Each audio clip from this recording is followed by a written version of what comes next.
Thomas D'Arcy McGee, as the slide suggests, Irish rebel, which suggests, of course, the tricolour and John Mitchell and rebellion and so on. In Canadian patriot, though, was a totally different thing. And this guy went on a almost unbelievable geographical and political journey. And the geographical journey and the political journey are both remarkable. But we'll start with young McGee, the Irish rebel. And he was such a rebel that, as you can see there, they said about him, he was young in years, but he was a veteran in knowledge, in genius, in energy, and in inestimable services that he has rendered to the cause of Ireland. So it marks him out as an Irish Republican. He was born in Carlingford, and we have a summer school every year in Carlingford in his name, the D'Arcy McGee Summer School. And he was born in 1825. When he was a young man, his father, who was in the Coast Guard, was then posted up to Garran Tower, what we now know as Garran Tower on the Antrim coast, and young McGee went with him, obviously with the family. And then when he was just 8, the whole family moved down to Wexford. And on the way to Wexford, his mother fell out of the coach and was killed. And she's buried down there. And obviously it had a major impact upon the young McGee. In 1842, he emigrated from Wexford to Canada. Now, before he emigrated, he was a staunch Catholic. So much so that when Father Matthew came to preach in Wexford, and Father Matthew was the man who tried to turn all of Ireland off drink, then D'Arcy McGee became a fervent non-drinker. Well done. And off he went. Always that even 11's not here. I was just thinking that. Off he went from Wexford to Canada, down to St. Lawrence, and he ended up in Boston. Now, he was probably 17 or 18 at the time, and he became a reporter. So he was a boy genius. And in Boston, he was only 19 when he became editor of the pro-Catholic Boston Pilot. So a young man to be running a newspaper at age 19 tells us what a remarkable chap he was. But Daniel O'Connell was interested in him. And Daniel O'Connell at that time, of course, was looking for Catholic emancipation, and then later the repeal of the Act of Union, and he wanted McGee's skills. So he persuaded McGee to come back to Ireland, and he returned to Ireland to write for the Freeman's Journal, and then for the much more radical Nation. When he was with the Nation, one of his mates was the extreme John Mitchell and Young Ireland. Now, Young Ireland was a magnificent organisation full of young men with ideas and genius, and they were wonderful writers, but they were bloody awful soldiers, and the rebellion was a total disaster. But McGee fell in with these people, and himself and John Mitchell became good friends, and they planned a rebellion. At the same time, he fell in love with Mary Theresa Caffrey, and they went on their honeymoon into the Wicklow Hills to the meeting of the Waters. And theirs was to be a life of love, fidelity. They loved each other all their lives, short lives. Rebellion, obviously, tragedy, and he became an alcoholic, despite Father Matthew's good work. And part of their tragedy was that they lost 3 children to disease.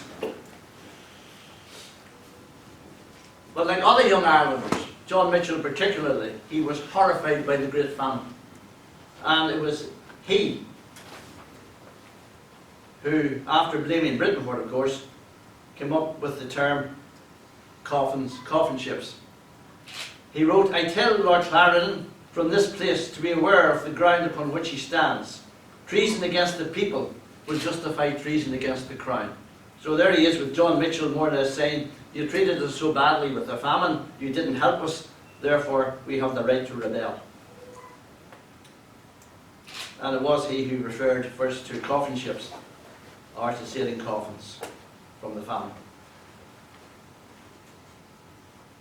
Now, as a member of Young Ireland, its War Council, Thomas D'Arcy McGee was sent over to Scotland, And the reason he was sent to Scotland as a young man was to get volunteers to fight in the rebellion and to get ships for the 1848 rebellion. When the rebellion broke out, it was an absolute disaster. Smith O'Brien only had a handful of people. They attacked this farmhouse in County Tip, and a few shots were fired, and the whole thing fizzled out. John Mitchell called it an abortion of a rising. But McGee came back to Ireland, and now he was a wanted man. The British authorities knew that he had been part of the planning, so there was a search for him. And who were they looking for? This is the guy they were looking for. Thomas D'Arcy McGee, only 23 years of age, small man, 5'3" in height, black dark hair, and a delicate, pale, thin man. And he dressed generally in a shooting coat, as you can see him dressed there. Now you might have thought that a small man like that would have been easy to find.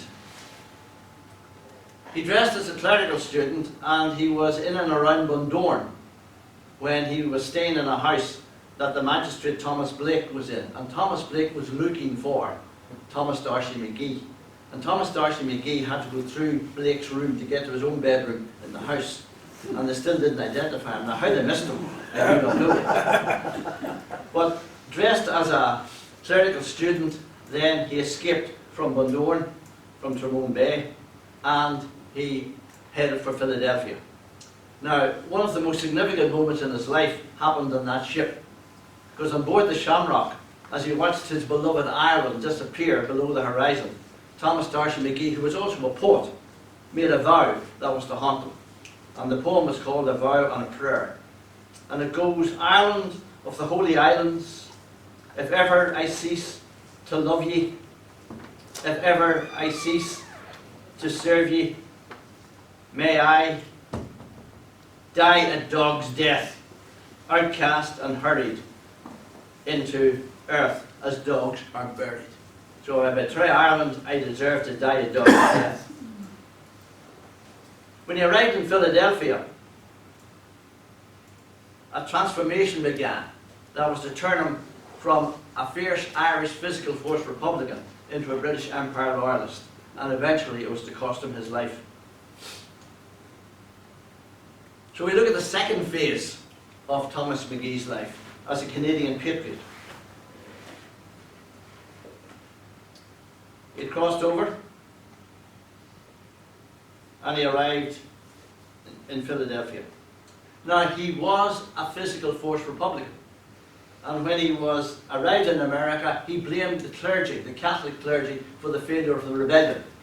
Because when Smith O'Brien was out around the country trying to get people to rebel against Britain during the famine, then the priests were saying, no, no, no, stay at home, don't get out there, we have enough problems with the famine, don't go out and get killed. And McGee obviously therefore resented the priests for being part of the failure of John Mitchell's abortion of a rising, as Mitchell called it. But as he worked in New York, as he worked in Boston, he noticed how badly the Irish were treated. And as an ethnic group coming in, they were competing with other ethnic groups coming in. And he noticed how they were taken off into the American army. And he noticed that they had slum conditions. And he noticed that there was overcrowding in the slums. And that young girls had to share rooms with men in the slums. And all of this appalled him. And he thought that the Irish were very, very badly treated in America. At the same time, though, he was becoming an even more right-wing Catholic, an ultramontane Catholic. So he started to think that maybe the priests were right in stopping the rebellion. So in America, he was turning his back upon physical force Irish Republican, but at the same time becoming a right-wing Catholic. And there you can see the slums that appalled him. Now, how did he live? Well, he was a writer and he established various newspapers. But he became more and more disillusioned, as I say there, with the physical force Irish republicanism of his youth. He looked to Canada. Now, Canada at that time wasn't the Canada that we know. The Canada at that time was made up of various provinces. Most of them are shown there. Lower Canada, which is modern Quebec, Upper Canada, Ontario, Newfoundland, and so on, Nova Scotia. And they were all competing with each other. They were all part of the British Empire, but they were separate provinces. And the separate provinces, they were competing. But when McGee went in there, he noticed that the Irish were better treated there than they were in America. That the Irish in Montreal, particularly in Griffintown in Montreal, were better treated than the Irish in the slums in New York. And this appealed to him. And he therefore took his whole family up to live in Griffintown in Montreal. And there, still a Catholic, still immersed in the Irish community, he got himself elected to the Parliament, or to the Assembly of Upper Canada and Lower Canada, which was only part of Canada. That assembly wouldn't include Nova Scotia and Newfoundland and places like that. But he was elected as a Liberal. And however, he started to develop ideas that he wanted immigration to increase into Canada. He wanted to develop a trans-colonial railway, and he fell out with his fellow members in the Liberal government. Now, one reason given is that he fell out on policy. Another reason given is that he kept missing meetings because he was an alcoholic. Whatever the reason, he moved over to join MacDonald in the Conservatives, which is essentially the Orange Party. So he crossed the House to join MacDonald's Conservatives because he felt that his ideas, as I said there, had greater currency in Canada than they would have had in the United States. If you go to Montreal today, you will see that they have a place reserved for him in the cathedral, in the St. Patrick's Basilica, little Canadian flag, which of course wasn't the flag of Canada in his day, and there's a flag there as well. But he was still a devout and loyal Catholic, fighting for the rights of Irish immigrants. He said, "It is the highest duty of a Catholic man to go over cheerfully, heartily, and at once to the side of Christendom, to the Catholic side, and to resist the conspirators who under the stolen name of liberty make war." Under the stolen name of liberty make war, of course he's referring to his old Republican colleagues. Now, Montreal was ethnically divided, and he opened the New Era newspaper there, but he urged cooperation between the Irish Catholic immigrants and the Orange Order and the French Canadians.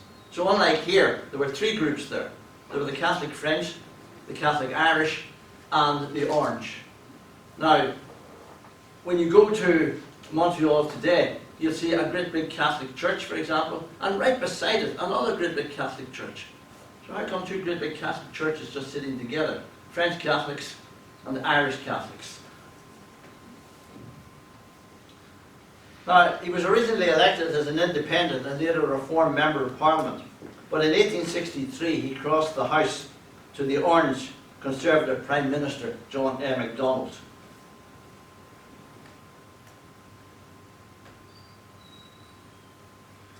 He thought that the Canadian nation would grow from a fertile cultural soil.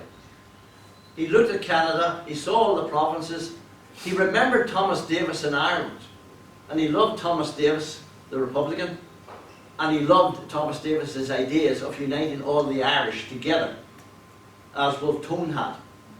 And McGee transferred these ideas to Canada, only his idea was of a Canadian nation, which would include the French, the Irish and the Orange and the English, but it would still be under the British Empire.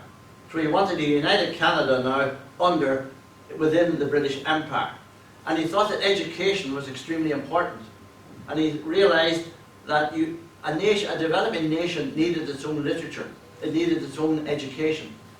So he promoted writing and the development of a Canadian nationality. Canada, he said, must tell its own story to make it distinct from the United States. Education was the key. An educated Catholic community could speak and deal on equal terms with the other ethnic groups. Now, of course, there's an echo here with Ireland today and the 1947 Free Education Act. Because if you stand here on the Shankill Road, you'll know there's another road over there, the Falls Road. And the Falls Road has developed enormously in the last 50 years because the Catholic community grabbed, within the north of Ireland, Northern Ireland, grabbed free education. And McGee realised this. He realised how education could liberate a people way back in the 19th century in Canada. And this is a cartoon of the time, what the Irish might look like before education and what the Irish immigrant might look like after education. He visited Ireland in 1865, and on the 15th of May, he gave a speech in his hometown, Wexford. Now, in that speech, he said, politically we were a pack of fools, referring to his young Ireland Republican days. But we were honest in our folly, and no man need blush at 40 for the follies of 1 and 20, provided he doesn't still hold on to them, is what he added. But in that speech, he told his audience in Wexford. Now, Wexford is where the 1798 rebellion took light, as well as up here in Ulster, of course. But Wexford was a very Republican town, and there he was telling them that in Canada, in British Canada, the Union Jack flew but cast no shadow, and that the Irish were much better treated in Canada than they were in the United States. And you might gather it wasn't a very popular message to bring as a Canadian government minister, which he was then, back to Ireland. And his old friends in Young Ireland looked at him askew at what he was saying. And even people like Gavin Duffy, a very good friend of his, told McGee that he had gone too far. Now, Gavin Duffy from County Monaghan and Thomas D'Arcy McGee moved towards the parliamentary direction.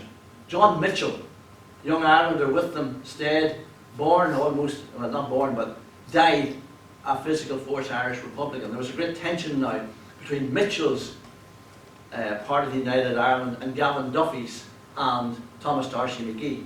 Gavin Duffy said that the way to Irish freedom was through the ballot box, essentially. Worked within the British system. And Duffy went to Australia and he became Prime Minister of Victoria and came back to Ireland and died an older man. But even Duffy thought that in the Wexford speech, McGee had gone too far. However, he was the Minister of Agriculture, Immigration and Statistics, and he was a key figure in the 1864 Charlottetown Conference and in the Quebec conferences. Now, what were those conferences about? They were pulling together all those provinces, and they were saying, let us form a united Canada. Ontario, what we now know as Ontario, Quebec, Nova Scotia, New Brunswick, all come together. But McGee said, let's not stop there. Let's have a Canada that stretches from the Pacific to the Atlantic. Let us see a Canada big enough and strong enough to compete with the United States, but with different values from the United States. So McGee was a founding father of modern Canada. He was the one who, in many ways, pulled all of those provinces together and developed a Canadian unity. Why? Well, one reason why was across the border you had the American Civil War.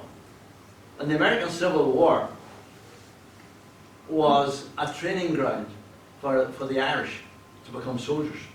So when the American Civil War was over, you had a whole reservoir of trained Irish soldiers from the Union Army and from the Confederate Army, obviously more so from the Union Army than from the Confederate Army. And in 1866, the Fenians got organised and attacked Canada with an Irish army. We can't attack Ireland, but we can attack Canada. We can't attack Britain in Ireland, but we can attack Britain in Canada. Now, it's my next slide there. Yeah. If you're an Irish Republican you will say the Battle of Ridgeway, terrific. The Battle of Ridgeway is like the Battle of the Yellow Ford, where Hugh O'Neill beat Marshal Bagnall just outside Armagh. The Battle of Ridgeway is like Benburn, where another O'Neill beat the Scottish General Monro.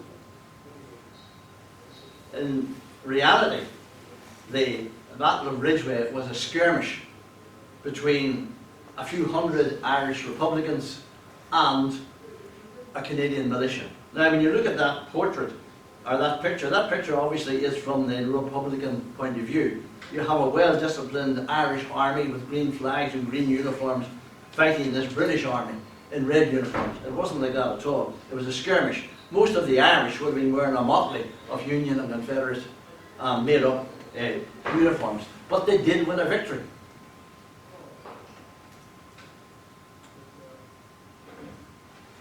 McGee hated the Fenians, and the Fenians hated McGee. And their insults, you couldn't really repeat them on the screen, what they were saying about each other. McGee said, this Republican rabble attacking Canada, all they're doing is allowing the Orange to concentrate their attacks on Irish Catholics. So that's not the sort of Canada I want. I want a Canada, McGee thought, of everybody together. And the Fenians are stopping that by persisting in their old animosities. And as I said, the insults that they traded, you couldn't put on the screen between the two of them. Piles of excrement would have been mentioned, and so on both sides. However, the Battle of Ridgeway fizzled out because the American government, which was not pleased with Britain, because Britain, although it was supposed to be neutral during the war, wanted the cotton that the Confederates could get out. And in Liverpool they were fitting out Confederate naval ships. So obviously the Union government didn't really like Britain much at the time, because they reckoned that Britain had been surreptitiously supporting the Confederacy. But then America and Britain got their act together, and Britain said, hang on, do something with those Fenians. And the American government stopped supporting the Fenians, and the Fenians came crawling back over the border. Now there were a few attempts to invade at this period, but generally because the American government pulled back their support, then the Fenians were neutered in terms of being a military force to attack Canada. At this stage, McGee's fortunes started to change. He was a government minister, but the Fenian invasion did very often what Republican efforts do. They fail, but they make an impression on the nationalist Irish mind. And even within Canada, the Irish nationalists, the Irish Catholics in Montreal said they failed, but wasn't it brave? Wasn't it good to see Irish men in uniform attacking a British army? Wasn't it good to see a victory? And they had a respect for this Fenian enterprise. So much so that McGee's star started to wane, and the Fenian point of view started to gain traction within Montreal. Now, MacDonald, the Prime Minister, who was a great buddy of McGee's, he was an alcoholic. McGee was an alcoholic. And McGee, it is said that MacDonald said to McGee once, "McGee, I like you a lot, but there's not room for two alcoholics in one goblet, and you have to go to." How true that is, I do not know.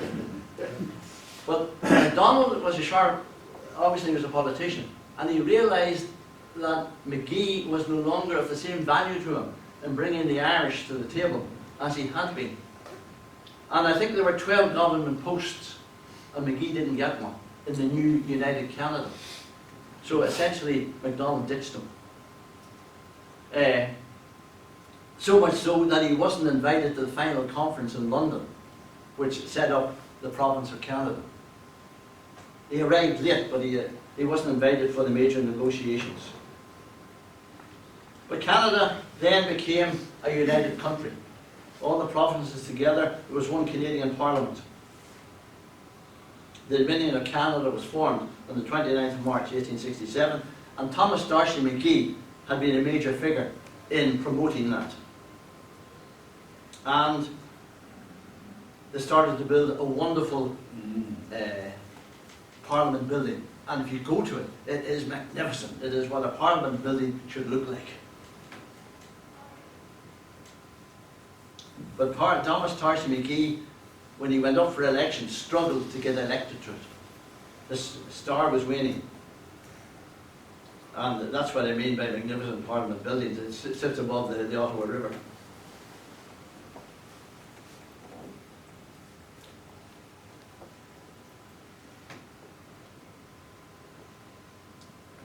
The Fenians never forgave McGee. And in the early morning of the 7th of April 1868, Thomas D'Arcy McGee, smoking a cigar, was making his way to his digs in Spark Street in Ottawa.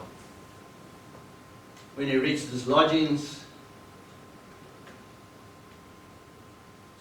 a gunman came up behind him, put the gun to his neck and blew his face out. And McGee collapsed. His landlord opened the door and McGee was falling dead. Now, because his face was blown away, there was no death mask. If you go to the National Library in Dublin, you'll see John Mitchell's death mask. But what they did with McGee was they took his hand, an impression of his hand, because he was a great writer, and there are only 3 of those hands in existence. He was assassinated. That's his funeral. Wow. That's how popular he was in Montreal. Now I think there were probably 20,000 more people at that funeral than there were in the population of Montreal at the time.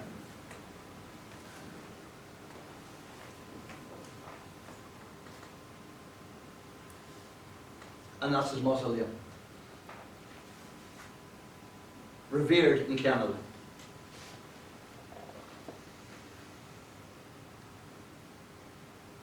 John A. MacDonald said he was a martyr to the cause of his country, and by his country he meant Canada. You know that guy? He looks like Wild Bill Hickok. Well, he's a bit wild all right. He was O'Donovan Rossa. And O'Donovan Rossa is the guy that they buried when Pearse made this famous speech, the fools, as long as these Fenian graves are in Ireland, Ireland will never be at peace. O'Donovan Rossa was an old Fenian, involved in dynamiting and so on. And when he died, Pearse and the Irish Republican Brotherhood brought him back, and there was a huge procession out to Glasnevin, where some of you have probably been, and they buried him there, and Pearse made that speech, and shortly afterwards then you had the 1916 rebellion. But O'Donovan Rossa hated McGee. And remember that thing, that poem, Ireland, if ever I desert you, I deserve to die a dog's death? O'Donovan Rossa declared, McGee prayed for the dog's death should he ever desert the cause of Ireland. He did desert it, and the dog's death he got. Now, according to Professor Wilson, he went to the mausoleum and made this statement. I don't know if he did or not. And that's what Pearse declared over Rossa's grave. The fools, they have left us our Fenian dead, and while Ireland holds these graves, Ireland unfree shall never be at peace. So we have a link there through Irish republicanism. There was a hue and cry for the murderer of Thomas D'Arcy McGee. That's one of the posters. The police, as they do, went and they arrested Patrick James Whelan within 24 hours. He was tried and he was hanged because they found that gun on him. Now, they still say that that is the gun that killed McGee. So for nearly 150 years, despite this fine monument in Carlingford, Thomas D'Arcy McGee was at best ignored in Ireland. Now, to bring it up to date, a few years ago I produced an exhibition on John Mitchell, the Republican, and Young Ireland, and it did a tour, and part of the tour was in Carlingford. But there's a section of that exhibition dedicated to Thomas D'Arcy McGee. And because there's a section dedicated to Thomas D'Arcy McGee, the good people of Carlingford Heritage Centre thought that they should get Loyola Hearn, the Canadian ambassador to Ireland, to open it. So Loyola came down. Wasn't much impressed by the Mitchell aspect of the thing, naturally enough, but he liked McGee. So he says, this is McGee's birthplace, we should do something about it. And I thought that would be the end of that. Then I was called for a meeting in the Knock Institute of Technology that the ambassador had called with the president of the college, and it was decided at that meeting to set up a summer school in memory of Thomas D'Arcy McGee, and that summer school has been going now for given COVID, for 10 to 12 years. And the reason we have the summer school is because if you take the two men, Thomas D'Arcy McGee and John Mitchell, now they're both admirable men in many ways, but the big stain on Mitchell's character is that he supported the Confederacy and he supported slavery, and he lost one son at Fort Sumter. He lost one son, at Fort Sumter, and he lost one son, a young fella, at Gettysburg. Mitchell's ideas came to a grinding halt with the Good Friday Agreement, when physical force Irish republicanism stopped, essentially, other than for dissidents and so on. But the mainstream Republican movement of Mitchell stopped with the Good Friday Agreement. In 1965, we put up a statue to Mitchell in Uri. And if you look at all, as I did, because I've written a book about him, you'll find no reference at all to slavery when they put up Mitchell's statue. But gradually it started to seep out. And as the world changed, and as the Republic of Ireland turned towards Europe, started to trade more with free trade with Britain, then Mitchell's currency decreased. But I mentioned the Good Friday Agreement purposely, because the Good Friday Agreement had all these disparate elements sitting in a room. And that's what you had in Canada when McGee was negotiating in those two conferences. And at one stage they said that they locked the door and wouldn't let them out until they made an agreement. So the Good Friday Agreement, in many ways, with Blair and Bertie putting pressure on the parties here, was similar. Similar in three words: unity in diversity. And Canada was created out of unity in diversity. And Canada's road to independence was through unity and diversity, because Canada is a sovereign nation, part of the British Commonwealth, Queen as head of state. That might change, but Canada's fate and direction is in its own hands. That came through unity and diversity, and the Good Friday Agreement was about unity in diversity. So as Mitchell's value has fallen, McGee's value has risen, but not only in Ireland, also in Canada. MacDonald is now, at one stage MacDonald was almost the patron saint, if you can be a Presbyterian patron saint, of Canada. But MacDonald's attitude to the indigenous peoples was bad. And he was involved in taking children away and putting them into schools and separating children from parents and so on. There are people who want MacDonald's statues pulled down now, as the Confederate statues are being pulled down in the United States. McGee, on the other hand, put forward the Confederation of the First Peoples as an example as to what modern Canada might follow. So even in Canada, McGee's stock is rising and MacDonald's stock is falling. So in many ways, McGee, despite the fact he's long dead, his ideas are gaining currency that, particularly in Ireland, they didn't have for the last 150 years. Now, we had the summer school going, and Kevin Vickers came to Ireland. You know Kevin Vickers? He was the ambassador who shot the Arab who attacked the Canadian Parliament. He was the sergeant at arms, and as a reward he was made ambassador to Ireland because his grandparents had emigrated from Ireland. And he came down to the summer school, and he was very impressed because he loves McGee. And he left us, and away he went. And he got back a few years later, he says, I have a bone to pick with you boys. Myself and Tommy Fagan, who were running the thing. He says, I came down here and you told me, Guy, this summer school go on. He says, I've been going around Ireland.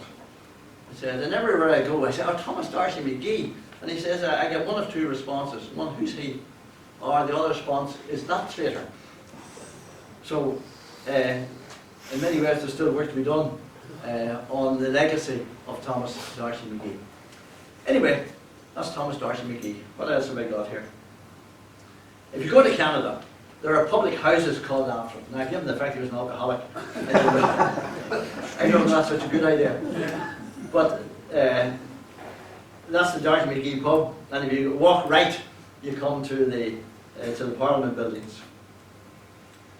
If you go further down the street, you come to that huge building there, and those are government offices, and they're called after Thomas D'Arcy McGee. There are schools called after Thomas D'Arcy McGee. There's even a postage stamp dedicated, or there was, to Thomas D'Arcy McGee. And if you go to the Canadian Museum, the National Museum, which sits along the Ottawa River, beautiful, beautiful big building, and go to the 19th century room, that's the 19th century room, and you can see who's dominating it. Thomas D'Arcy McGee is dominating it, so he has been elevated in Canada. And behind the Parliament buildings, there's a statue of Thomas D'Arcy McGee. And the only other statues around that building are Prime Ministers. So he is the only non-Prime Minister who stands in and around the Parliament.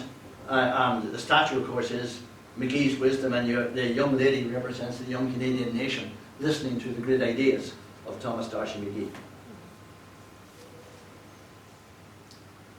I mentioned the Good Friday Agreement.